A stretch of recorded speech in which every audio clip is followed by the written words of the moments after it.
Welcome to the new episode of Delta Doctrines.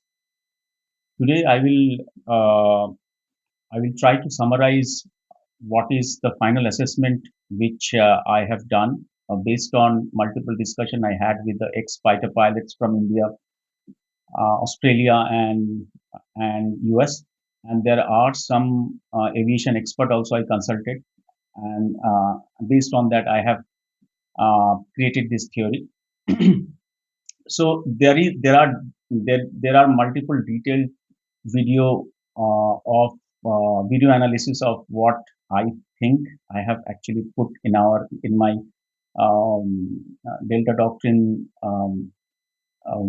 Delta Doctrine both Facebook and also Facebook channel as well as YouTube channel. But in this, I want to summarize in this video. I want to summarize with more explanation being given through slides. So that's what I thought. So there has been a lot of disinformation and propaganda warfare by Pakistan, Chinese, and also other spectrum of people who wants to put a question mark on the future of Tejas, right?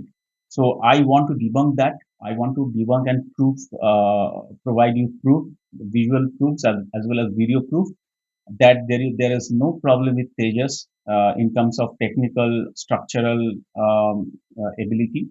There is no problem with G404 engine.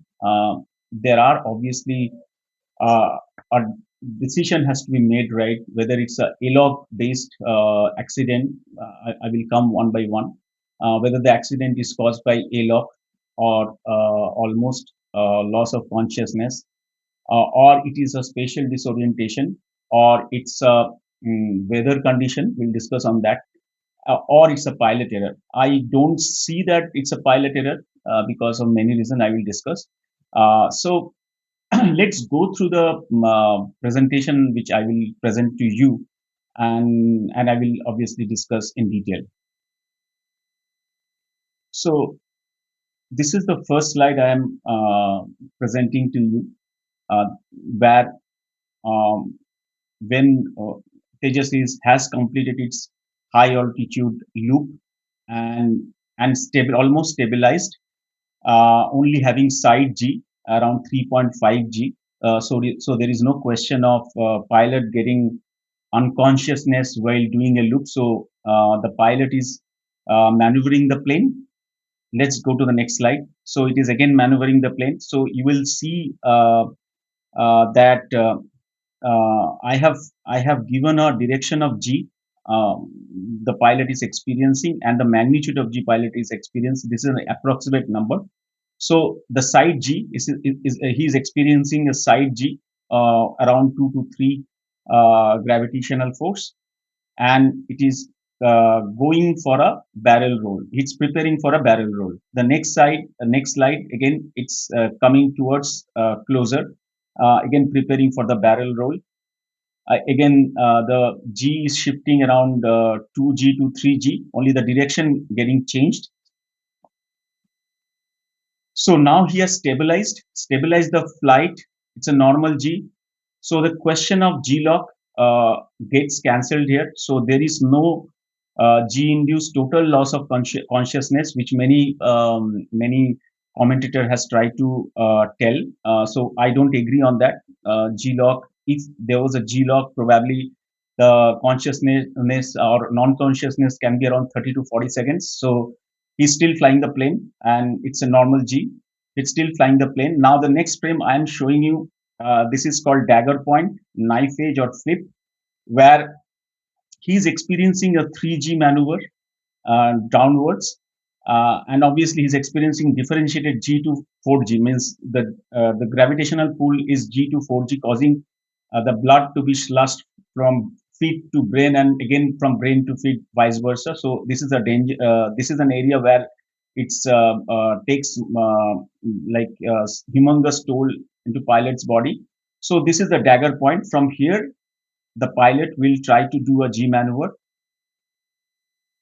So ready for barrel roll. Initiate roll configuration with left elevator and aileron pressed. So he has pressed this left elevator aileron towards the sky, so that the plane can do a uh, clockwise rotation or roll, clockwise roll. He's experiencing 4G right now. Just to tell that any pilot can sustain or can withstand around 9 to 11G, but these are test pilots, so they will obviously withstand around 11G, and they wear G suit, which actually protects them, or yeah, protects them at least 2 to 3G maximum spike of G. So that's what this G suit helps. Now, this is where the problem will begin. In this slide, the problem will begin. So he will try to press the rudder, sorry, not the rudder, elevator and aileron towards the sky, so that he will have a roll of clockwise 270-degree. He does that. He pressed that. So if you see the elevator and aileron has been pressed slightly, the angle of the aileron is pointing toward the sky, and now in this position, when the roll is happening around 45 degree into the roll, the pilot reversed the position, so he has withdrawn. So now you see the aileron and elevator is pointing towards the ground instead of sky. It is pointing towards the ground. So, and also this aileron is pointing towards the sky. So that means few things might happen. One, obviously, pilot um, has uh, has went through some degree of ALOC, or almost lost of a loss of consciousness, and in that scenario there is a consciousness, but the cognitive ability is almost zero. He cannot understand what is going on, right? So that's why he has done this weird thing, which probably not part of the sequence of the role. That's one possibility. Second possibility, he might be caught into two minds, whether to do the role, commit into the role, or withdraw or roll back from the role. So that can be another possibility. And here what we see is he's experiencing 5G and this side. So from previous frame, from G to almost 5G, sorry, from, yeah, so from G to almost some 4G backward, G, then it is almost 5G, sorry, 4G. So we see the direction and the magnitude of the G is increasing, and it takes a toll in pilot's body, right? So that's a problem. And then what we see, the nose get drop, the nose dives, and we are in a aerodynamic stall. So we see that nose constantly dives, and we are seeing high angle of negative attack. So this is a almost close to 50-degree high angle of attack, and wing losing the lift, and the wings losing the lift. And simultaneously, we are seeing that the afterburner has been engaged. So this is very important. So when the afterburner is engaged and your nose is dipping down, you are actually increasing your descent rate. So you are falling very fast towards the ground, and that's a problem, right? That's a problem. Uh, but where what we have seen also, the aileron elevator position back to normal. That means these positions are back to flat positions, that normal position. So either he was slightly incapacitated because of loss of ability to think, ability or cognitive ability, or he might have rolled back the sequence, either of the condition, right? Now, once you have an angle of high attack and you have an aerodynamic stall, you quickly falls. You loses the lift and quickly falls towards the ground. And since your engine is after the after thrust has been engaged, you're falling very fast. Now, in this scenario, if you see that it's almost vertically down, and still the after thrust is engaged, where I actually did an analysis and found that the descent rate estimated 200 feet per second, which is quite high.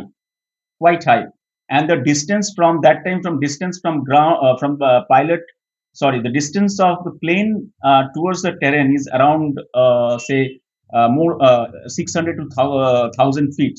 So this is a challenge. You are falling around 200 feet per second, and the distance is around 600 to 1000 feet between the ground and the plane, right?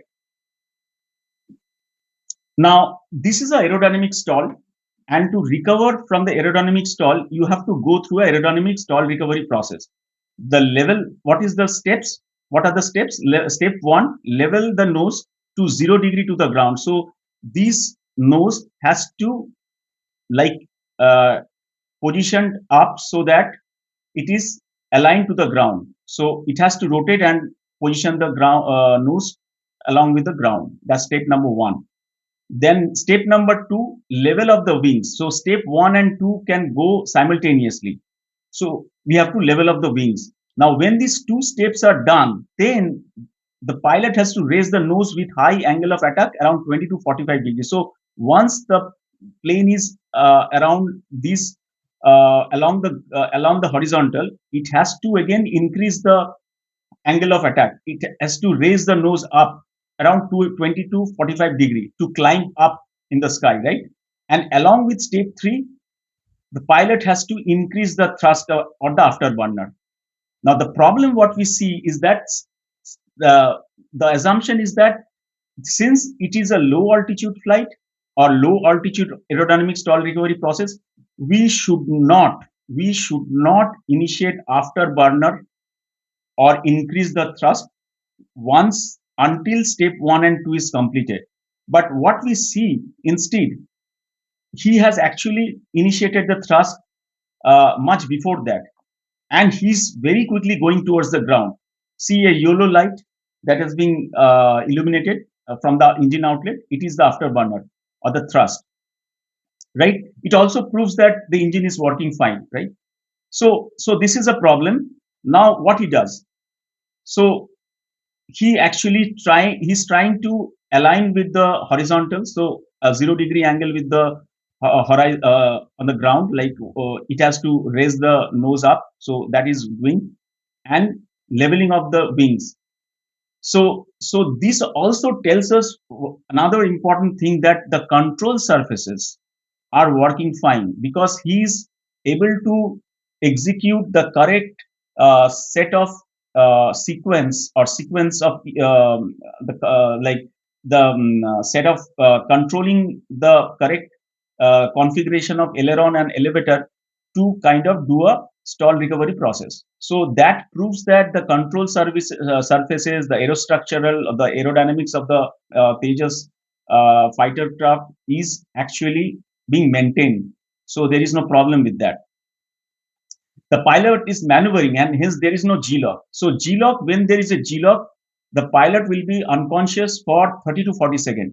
And this entire episode happened within 4 to 5 seconds. So there is no question of G-lock. So there might be a A-lock, but there is no question of G-lock. So what he has done correctly, aerodynamic stall recovery process, level of the nose to the 0 degree to the ground. He has done. He has achieved that. Level of the wings. He has achieved that. Raise the nose with high angle of attack. I am coming to the next slide. Along with step three, increase the thrust, not thrust with afterburner. But the problem with this is that he has done this much before the sequence, which is absolutely wrong. And that has increased the descent speed, right, towards the ground. That's what I'm trying to say. Step four should be performed after step one, but actually he has performed much before that. And uh, what is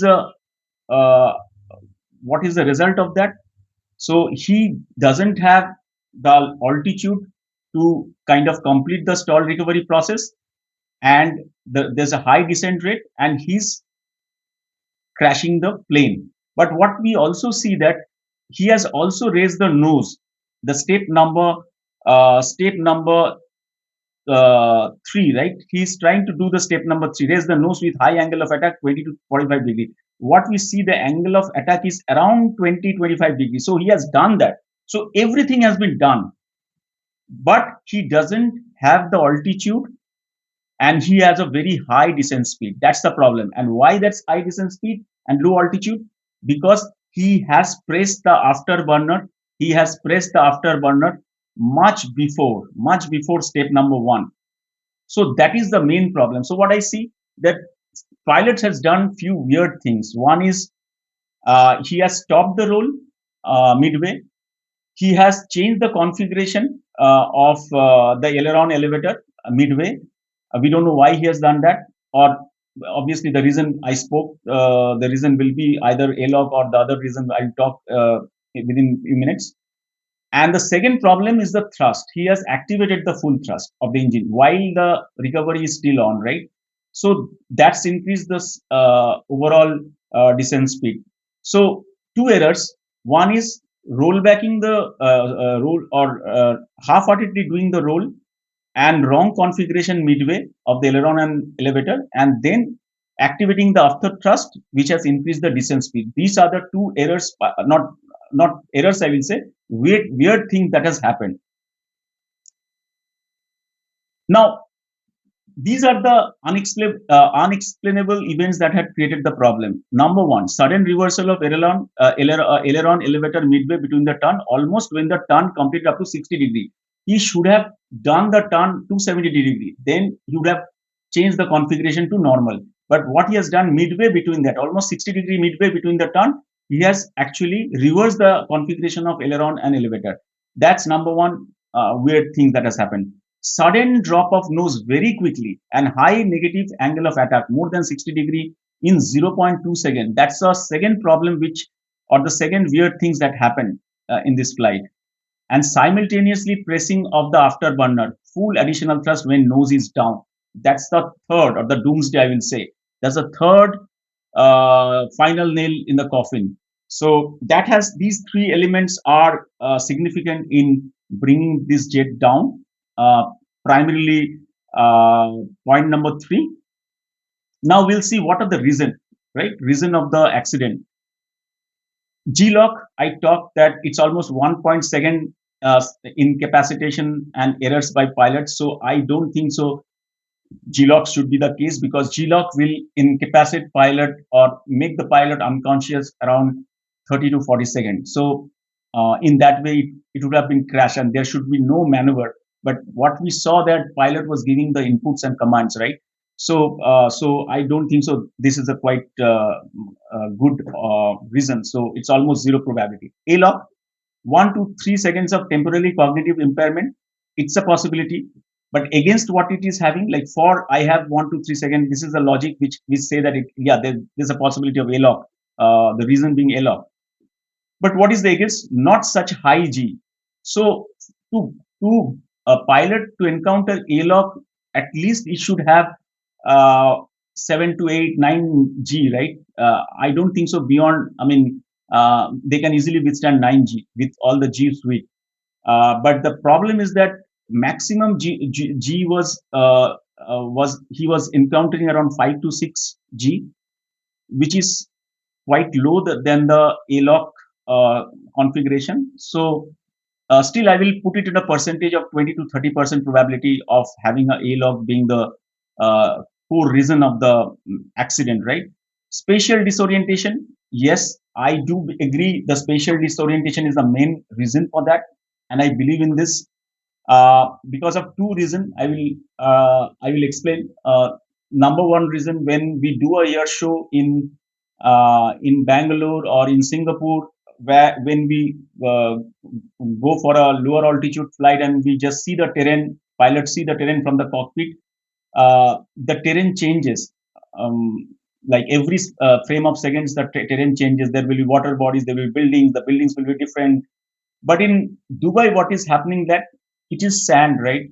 He's going outskirt of the airport and coming from there, and he will only see the sands, right? It will be completely sand, sand and sand. And when you go for a very low maneuver flight, low altitude flight, and we see the ground reference point, when you look from the bubble canopy, that the ground reference point, he sees only sand. So that will create a spatial disorientation. So that's why during the turn, right, when he was turned, he had to just see the ground and then see the surface horizon and try to do the turn. And that time he got spatially disoriented. That's why that temporary loss of cognitive ability of the pilot. That's a high reason I see. There's another reason for having the spatial disorientation, because you have the in-flight refilling probe, right? There is a right-hand side you will see Tejas has a in-flight refueling probe, and because of that, that create a parallax effect. We know in physics that parallax effect, like you have sand, which is the land which is going far, like it will slowly move, but the he's also seeing the IFR probe in the foreground, and that creates a parallax effect, and that's why he might be spatially disoriented. So I feel this is a higher probability, 40 to 50% probability of having spatial disorientation. Weather cause. So this was actually provided by one of my friend in Indian Air Force, and he flies Sukhoi 30 MKI, and he says that he has experienced similar kind of thing. And also, I heard that from my Australian fighter pilot, ex-fighter pilot, he had done similar sortie in Dubai, and he was saying that when we go very close to the ground, there are certain weather condition which is very rare in which is very rare, but obviously occurs in desert, and those are downdrafts, which obviously downdrafts or microbursts. Anybody who is aircraft investigator, he understand microburst and downdraft, but in desert when there's no storm, because I have also checked, I have contacted Dubai international airport and got the radar data, the weather data, and as well as all the meteorological data, and I found that there was no clouds. Obviously there was some high degree or gradient of precipitation, and air pressure changes during 2 to 2:30 p.m. time, and that might cause certain degree of the local phenomenon, which are haboobs, dry gust fronts, or heat bursts and density current winds. We don't know what is what was exactly, but there is a high probability that when the plane was taking a turn, it encountered either haboobs, dry gusts, so which force the nose downwards, and which create almost the wings loses its lift, right? So that's probability, but I think so that probability is less than 10%. I will not because meteorological data doesn't suggest that. And also, I have seen the bulletins coming out from the Doppler radars in that airport, and also the ATC bulletins, and I have not seen any sort of microbursts or downdrafts or wind shear or similar kind of thing, right? But still, that might be a possibility that that rare phenomenon occurs during that time, and very coincidental and very rarest of the rare. So I have kept that 10%. Obviously, Tejas, the next one, Tejas or G401 structural and technical failure. I don't think so. That's a problem. So that's why I put around 0%. Pilot error, there is a fear, not fear, I will say very low probability. These pilots are well trained, and they do this maneuver time and again, and those things are imbibed in their DNA, right? They will not do so. Difference between pilot error and human factors, like the spatial disorientation or ALOC. Pilot error is defined as that a pilot uh, missed or doesn't do correct sequence of or doesn't operate the plane in a way the SOP demands, like the standard operating procedure demand, and due to some negligence, he makes the error. So that's called pilot error. But human factor like um, GLOC or ALOC or spatial disorientation, I will not call it as a pilot error. It's a human factor, but it is not a pilot error. So I think the pilot error, the probability is very less. Yeah, I'm 10%. I'm putting a very conservative figure, slightly higher, but I will say it will be less than 5%, because these pilots are very well trained, and I don't think so they do any kind of sequencing problem. They have practiced this multiple times. But there is one reason I will explain the next slide, where I always go for the ALOC and spatial disorientation, and I will explain why. Uh, because this pilot is flying the plane each day. Like the air show was 17th to 21st was the air show. 17th, 18th, 19th, 20th, 28th, and 21st November. So 5 days air show. And this pilot has flown Tejas every day in the second slot, in the second half, around 2 to 3 slot, right? The same slot, 8 to 10 hours, 8 to 10 minutes of sortie. It takes huge. It's like very demanding. I have never seen in history of air show that a pilot flies or does high G maneuvers for 5 consecutive days, right? You can do 1 day or 2 day or take a gap for 1 day and then go for third day. But continuously flying a Tejas with high G maneuver, barrel rolls for 5 days, I think it's too demanding. And this is where I have some concern.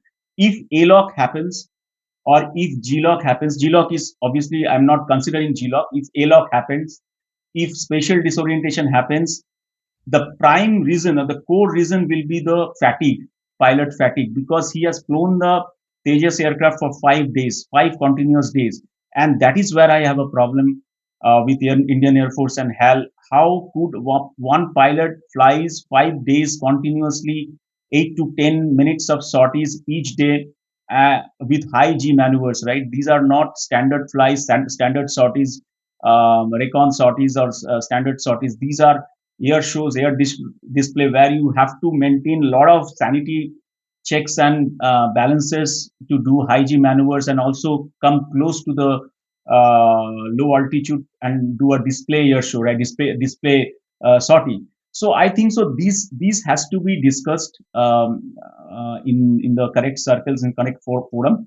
So in nutshell, I find that there is no problem with engine or there is no problem with Tejas. Number one. Number two, pilot error seems to be negligible.